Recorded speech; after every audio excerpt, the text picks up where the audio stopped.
За сайн байцгаана уу. Жил цагаан сар дөхөж байна. Та бүгдийн цагаан сарын бэлтгэл хэр хангагдаж байна. Өнөөдөр бид Бээжингийн худалдааны төвүүдээр явж үзцгээе. Явах уу?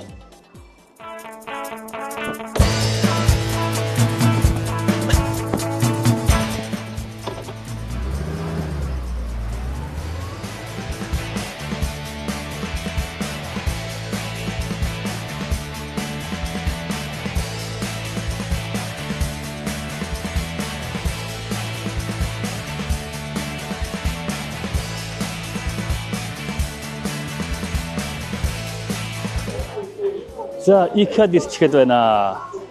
Гэр авахын хэрэгсэл зардаг. Тэгээд энд бас хямдралтай юмнууд харагдаж байна. За өнөөдөр харсан чинь хүн ихтэй байна. Цагаан сар дөхөд ирсэн болохоор зарим бараанууд нь бараг 50% хямдралтай зарагдаж байна.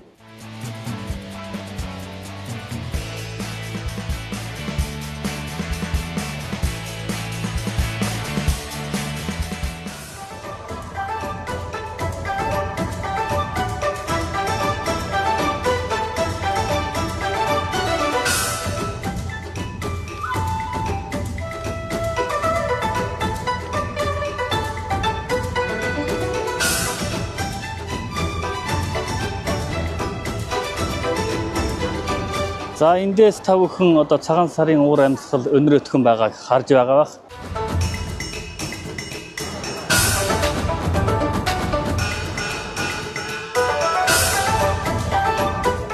Энэ жил ер нь улаан өнгө их тренд болж их шиг байна. Дандаа улаан өнгө. Тишаар морины зурагтай.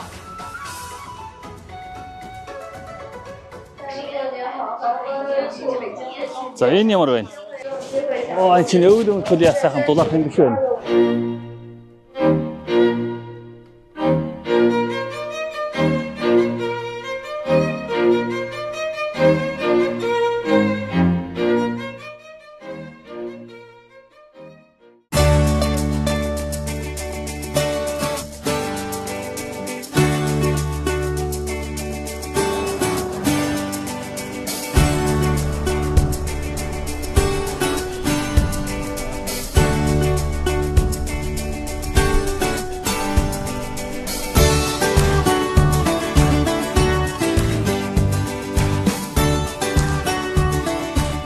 Соёлын дурсгалт зүйсийг дуурайлгаж бүтээсэн алтан эдлүүд байна.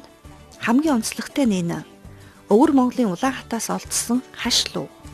Хамгийн эртний лууны хэлбэрүүдийн нэг эс хэлбэртэй, бугын нүд, гахаан хамар, морины дил, могоон биетэй.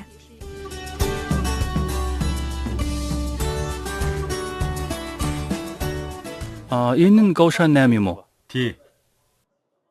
Борлуулалтаараа хамгийн сайн нь энэ үү? Тий. Нэг үгээр хэлбэл томл гэсэн үг. 2 гэсэн судалтай. Үнийн хувьд Үн нь энэс арай өндөр, илүү 40 мянга. Энэ нь хэд вэ? 310 мянга. Саяын танд харуулж байсан 7 судалтай. Энэ нь бол 6 судалтай. Энэ нь 7 судалтай юм байна шүү дээ. Тий, сүүлийн ягнаа нь бол 3 судалтай. Тэр нь тусдаа 2 судалтай. Холимог загварын хувьд бол 2 хөдөлгүүртэй. За энэ машины сарын борлуулалт хэд вэ? 10 мянга.